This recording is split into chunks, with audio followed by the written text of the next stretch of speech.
አሰብና ምጽዋ የተደገሰው ምንድነው? የዛላምበሳው ምክርና የጀነራሉ አቋም። ከሰሞኑ አንድ አወዛጋቢ ጉዳይ በማህበራዊ ሚዲያ በስሱ ሲንሸራሸር ነበር። ጉዳዩ ከኤርትራ መንግስትና ከህወሓት ጋር የተያያዘ ነው። ከህወሓት ጋር ሲባል በዶክተር ደብረጽዮን ገብረ ሚካኤል የሚመራው ክንፍ ማለታችን ነው።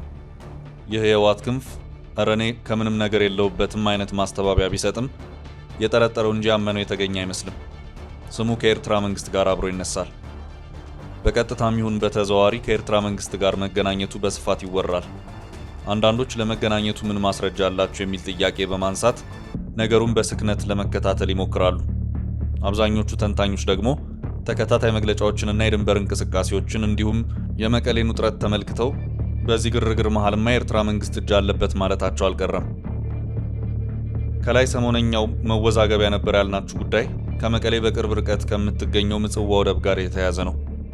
ከፋሲካ በዓል በፊት በዛላምበሳ ከተማ ሁለት አክቲቪስቶች ተገናኝተው መምከራቸውን የሚያመለክት መረጃ ወጥቶ መነጋገሪያ ነበር። አንደኛው ለኤርትራ መንግስት የቅርብ ሲሆን በማህበራዊ ሚዲያ የሀገሪቱን መንግስት አቋም በመጠኑ ያንጸባርቃል የተባለ አርቲስት አወል ሰይድ ነው። በእርግጥ ከአርቲስትነት ይልቅ ለአክቲቪስትነት የቀረበ ነው የሚሉት አሉ። እናም አክቲቪስት ብለው የሚጠሩት አሉ። ሁለተኛው የህወሓትን መረጃ በማህበራዊ ሚዲያ ከማጋራት በተጨማሪ አወዛጋቢና አነጋጋሪ ጉዳዮችን በማንሳት የሚታወቀው ብርሃነ ገብረ ክርስቶስ የተባለ አክቲቪስት ነው። የአክቲቪስት በዛላምበሳ ከተማ ከኤርትራው አርቲስት ጋር ተገናኝቶ መክሮ ከተመለሰ በኋላ በቁጥጥር ስር ውሎ ነበር። መታሰሩን ተከትሎም ከፍተኛ የማህበራዊ ሚዲያ ዘመቻ ተከፍቶ ነበር። ዘመቻው ለፌዴራል መንግስት ተላልፎ እንዳይሰጥ የሚል ነበር። ከዚያም ባሻገር በአስቸኳይ ይፈታ የሚሉት ወታም ተጨምሮ ነበር። በዚህ መሰረትም ጫና የበዛበት ፖሊስ በእስራኤል ላይ ጣልቃ በገቡ አካላት ጫና ከአቅሜ በላይ በሆነ ምክንያት ለመፍታት ተገድጃለሁ በማለት አነጋጋሪውን አክቲቪስት ፈቷል። ለመሆኑ ያስፈታው ማን ነው? በዛላምበሳ ከተማ ከኤርትራው አርቲስት ጋር ምን መክሮ ቢመለስ ነው ለእስር ያበቃው? ጉዳዩን ከትግራይ ክልል ጊዜያዊ አስተዳደር ፕሬዝዳንት ሌተናል ጀነራል ታደሰ ወረደ ጋር ምን ያገናኘዋል? ጀነራሉስ ከወትሮ በተለየ መልኩ ይህን መሰል መግለጫ ምን አይነት መረጃ ቢኖራቸውና የደረሱበት ሚስጥር ቢኖር ነው የሚሉ ጥያቄዎችን ከአጀንዳው ማጠንጠኛ አሰብና ምጽዋ ወደብ ጋር አያይዘን እንመለከታለን።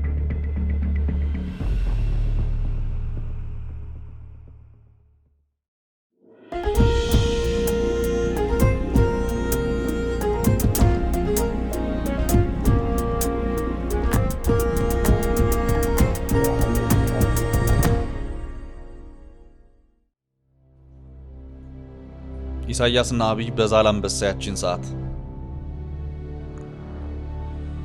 ኢትዮጵያ የምጽዋና የአሰብ ወደብን መጠቀም ልትጀምር ነው የሚል ዜና የተሰማው ነሐሴ 30 ቀን 2010 ዓ.ም ነበር። በወቅቱ በመንግስታዊ ሚዲያዎች በኩል የተሰራጨው ይሄው የምስራች ዜና ኢትዮጵያ በቀጣዩ ሳምንት የምጽዋና የአሰብ ወደብን ትጠቀማለች የሚል ነበር። የውጭ ገቢ ሎጂስቲክ ወደ ኢትዮጵያ ማስገባትና ማስወጣት ሊጀመር መሆኑ በእርግጥም ለኢትዮጵያውያን አስደሳች ዜና ነው። ሁለቱ ሀገራት የሰላምና የወዳጅነት ስምምነት ማድረጋቸውን ተከትሎ የአየር የየብስ ትራንስፖርትና የወደብ አገልግሎት በሁለቱ ሀገራት መካከል ለመጀመር በቂ ዝግጅት ተደርጎ ነበር። ኢትዮጵያ በኤርትራ ሁለት ወደቦችን መጠቀሟ በርካታ ኢኮኖሚያዊና ማህበራዊ ጠቀሜታ አለው። ለምሳሌ ከቅርበት አንጻር ጥቅሙን ማየት ይቻላል። ምጽዋ ወደብ በትግራይ በኩል እጅግ በጣም ቅርብ የምትባል ናት። ከመቀሌ እስከ ምጽዋ ወደብ ድረስ ያለው ርቀት 398 ኪሎ ሜትር ይረዝማል። ይህም በሰዓት ሲሰላ 5 ሰዓት ተኩል ብቻ ይፈጃል ማለት ነው። ከጅቡቲ እስከ አዲስ አበባ ድረስ ያለው ርቀት 927 ኪሎ ሜትር ነው። ከአሰብ አዲስ አበባ 882 ኪሎ ሜትር ነው። በመካከል ያለው ልዩነት 45 ኪሎ ሜትር ነው። በዚህም አሰብና ምጽዋ ወደብ ጠቃሚ ናቸው። ጠቃሚነቱ በቅርበት ብቻ ሳይሆን የመንገዱ ምቾት ነው። የሎጂስቲክስ ሂደቱን ለማሳለጥና 95 በመቶ በጅቡቲ ወደብ በኩል የሚደረገው የኢትዮጵያ ውጭ ገቢ እንቅስቃሴ የምጽዋና የአሰብ ወደቦችን መጠቀም ሲቻል ወጪ ይቀንሳል። ይህን ታሳቢ በማድረግ ነበር በኢትዮ ኤርትራ መካከል ሰላም ሲወርድ በረከት እንደመጣ የተቆጠረው። በተለይም ጠቅላይ ሚኒስትር አብይ አህመድና ፕሬዝዳንት ኢሳያስ አፈወርቂ ወደ ቡሬ ግንባርና ዛላምበሳ አምርተው ምሽጎችን በመስበር አዲስ ዓመትንም ከሰራዊቶቻቸው ጋር ሲያከብሩ የነበረው ደስታ መቼም አይረሳም። የድንበር ጦርነቱ ሲቀሰቀስ ጀምሮ ተዘግቶ የነበረው ከዛላምበሳ ወደ ሰንአፈ የሚወስደውን መንገድ ተከፍቶ ነበር። በስፍራ የነበረው የኤርትራ ጦር ምሽግም እንዲፈርስ ተደርጎ ነበር። ዳሩ ምን ያደርጋል እንደዚያ የተጀመረው የሁለቱ ሀገራት እርቅም ሆነ የሁለቱ መሪዎች ግንኙነት አሁን ትዝታ ብቻ ሆኖ ወሬው ተቀይሯል።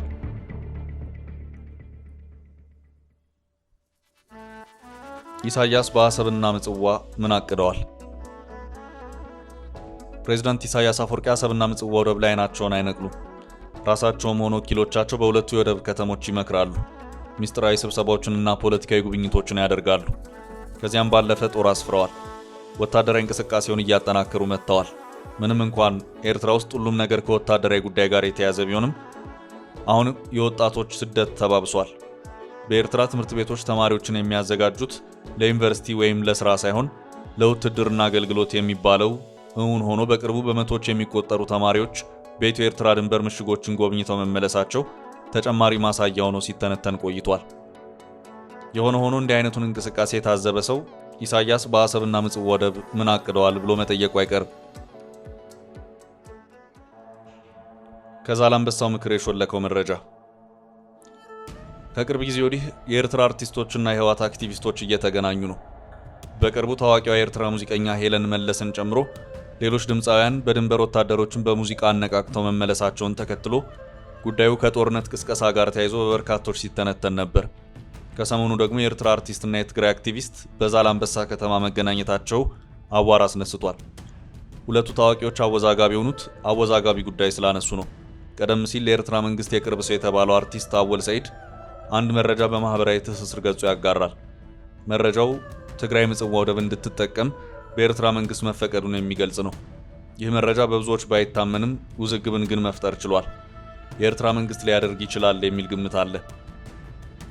ሊያደርግ የሚችለውም ግንኙነት ፈጠረ ለተባለው አንደኛው የህወሓት ቡድን የትጥቅ እገዛ ለማድረግ ነው የሚል አስተያየት አለ።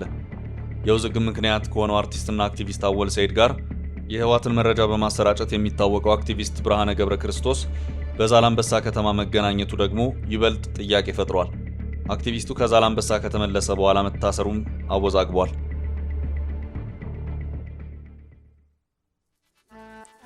የጀነራሉ ግልጽ አቋም።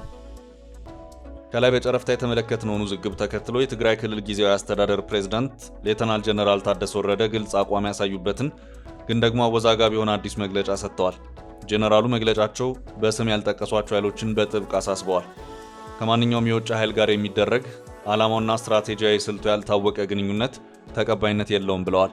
ይህን መሰሉ ግንኙነት ትግራይን መንግስት አልባ የሚያደርግ አደገኛ አካሄድ ስለሆነ በፍጥነት መቆም አለበት ነው ያሉት። ጊዜያዊ አስተዳደሩ ይህን አቋሙን ያሳወቀው ወቅታዊ ጉዳዮችን በተመለከተ በትግራይ ኮሚኒኬሽን ጉዳዮች ቢሮ በኩል ባወጣው መግለጫ ነው። የትግራይ ህዝብ ህልውናውንና ብሔራዊ ጥቅሙን ለማረጋገጥ ሰላማዊ ፖለቲካ ትግል እያካሄደ መሆኑን የጠቀሰው መግለጫው ዋናው ጥያቄ የፕሪቶሪያ ስምምነት ሳይሸራረፍ ተግባራዊ ይደረግ የሚል እንደሆነም በመግለጫው አጽንኦት የሰጠው ጉዳይ ነው። ጊዜያዊ አስተዳደሩ ይህን መግለጫ የሰጠው ያለ ምክንያት አይደለም። ነገሩ በጊዜያዊ አስተዳደሩ ፕሬዝዳንት ሌተናል ጀነራል ታደሰ ወረደና ታስሮ ከተፈቱ አክቲቪስት ጋር ይያያዛል እየተባለ ነው። እስካሁን በዚህ ጉዳይ በሁሉም ወገን ማረጋገጫ ባይሰጥበትም በዛላምበሳ ከኤርትራ አርቲስት ጋር ተገናኝቶ የተመለሰው የትግራይ አክቲቪስት ጀነራሉ ስልጣን ሲረከቡ የፈረሙትን የቃል ኪዳን ሰነድ ተችቷል።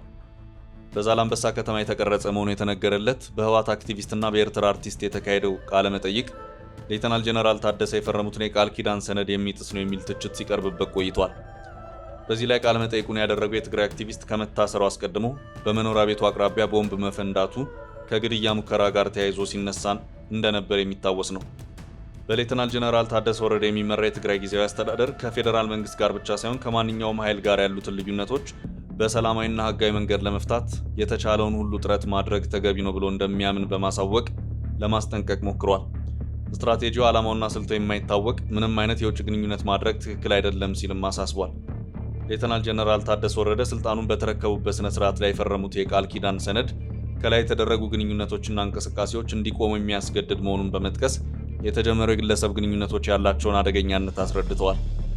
የህወሓትና የኤርትራ መንግስት ወኪሎች በዛላምበሳም ሆነ በአስመራ መገናኘታቸው በእርግጥም ትግራይን ስጋት ላይ የሚጥል አሳሳቢ ነው። ባለፈው መጋቢት ወር መጨረሻ የተፈረመው ሰነድ ጊዜያዊ አስተዳደሩ ከህገ መንግስታዊ፣ ከህጋዊ ስርዓት፣ ከሀገር ሉዓላዊነትና ከፕሪቶሪያ ስምምነት ያፈነገጡ ግንኙነቶችና እንቅስቃሴዎች እንዲቆሙ ማድረግ ሊፈጽማቸው ከሚገባቸው ተልዕኮች መካከል አንዱ መሆኑን ቢዘረዝርም በዶክተር ደብረጽዮን ገብረ ሚካኤል የሚመራው የህወሓት ክንፍ አባላት ይህን ህግ በአግባቡ ያከበሩ አይመስሉም። ስምምነቱ በተፈረመ 2 ሳምንት ባልሞላ ጊዜ ውስጥ በዶክተር ደብረጽዮን ገብረ ሚካኤል ለሚመራው የህወሓት ክንፍ ድጋፍ በመስጠትም ሆነ አወዛጋቢ መረጃዎችን በማጋራት የሚታወቅ አክቲቪስት የኤርትራ መንግስት ፕሮፓጋንዳዎችን እንደሚያስተጋባ ከሚነገርለት አርቲስት ጋር በአካል መገናኘቱ የዚህ ማሳያ ሆኖ ተነስቷል። አወል ሰይድ ከተሰኘው ኤርትራዊ አርቲስት ጋር የተገናኘ የትግራይ አክቲቪስት ሰብዝ ሰአነ ሰብ ልፍአተይ ተስፋ በሚል ስያሜ በማህበራዊ ትስስር ገጾች በሚያቀርባቸው አወዛጋቢ ሀሳቦች የሚያውቁት ብዙ ናቸው። የአክቲቪስት ተጠርጥሮ በእስር ላይ ሆኖ ምርመራ ሊደረግበት ሙከራ ቢደረግም ሊሳካ አልቻለም። የትግራይ ፖሊስ ኮሚሽን በፌስቡክ ገጹ ባወጣው መግለጫ አክቲቪስቱን በቁጥጥር ስር ያዋለው ህጋዊ ፍርድ ቤት ትዕዛዝ በማውጣት እንደሆነ መግለጹ ይታወሳል። ግለሰቡ የተያዘው የተጠረጠረበትን ወንጀል ለማጣራት እንደነበር የገለጸው የክልሉ ፖሊስ ኮሚሽን ሆኖም ምርመራውን እንዳያካሂድ በደረሰበት ከአቅም በላይ የሆነ ጫና ምክንያት ተጠርጣሪውን ወዲያውኑ ለመልቀቅ መገደዱን ማሳወቁ ሌላው ውዝግብ ፈጥሯል። ኮሚሽኑ ተቋማዊ ነጻነቴን ጠብቄ ምርመራዬን እንዳልቀጥል አድርገውኛል ያላቸውን አካላት ማንነት ከመግለጽ መቆጠቡ ደግሞ ውዝግቡን አንሮታል። በአጠቃላይ በትግራይ ያለው ፖለቲካ ብዙ እጅ የበዛበትና ተደጋጋሚ ውዝግቦች የተፈጠሩት በሁለት ምክንያት ነው። አንደኛው የህወሓት ለሁለት መከፈል ያመጣው ጣጣ ነው። ሁለተኛው የኤርትራ መንግስት ከአንደኛው የህወሓት ቡድን ጋር መገናኘቱ ነው። እነዚህ ጉዳዮች የተፈጠሩት ደግሞ የኢትዮጵያ መንግስት ወደ አሰብና ቀይ ባህር ፊቱን በማዞር የወደብ ጥያቄ ማቅረቡን ተከትሎ ነው። በኢትዮጵያ መንግስት የአሰብ ወደብን አስመልሳለሁ እቅድ ስጋት ያደረበት የኤርትራ መንግስት ስጋት ውስጥ መግባቱም ይህን ያህል አሰላለፍ ፈጥሯል።